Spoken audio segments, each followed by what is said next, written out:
அகிராவை எப்போதுமே கிரிக்கெட் கிளாஸில் விட்டுட்டு நான் வீட்டுக்கு வந்துடுவேன். சரி இன்னைக்கு வந்து சாட்டர்டே தானே, பிள்ளைய இருந்தே கூட்டிகிட்டு வந்துடலாம் அப்படின்னு சொல்லிட்டு வெயிட் பண்ணிட்டு இருந்தேன். பார்த்தா அவங்க கோச்சிங் சென்டருக்கு வெளியில் ஒரு நெல்லிக்காய் மரம் ஃபுல்லாங்க, அரை நெல்லிக்காய் கொத்து கொத்தா கொத்து கொத்தா. எப்பா அதை பார்த்தாலே வந்து வாயில் எச்சி ஊரும் சாப்பிடணும் போல் ஆசையாக இருந்துச்சு. ஆனால் எனக்கு ஒன்று கூட எட்டவே இல்லை.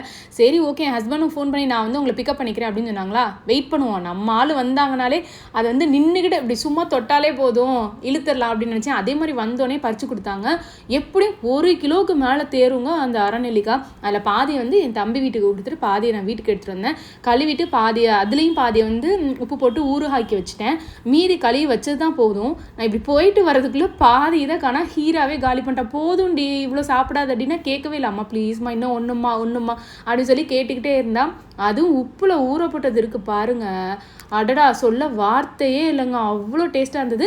நீங்களும் எங்கேயாவது இப்படி பறித்து சாப்பிட்ட அனுபவம் உண்டானே என் கூட ஷேர் பண்ணி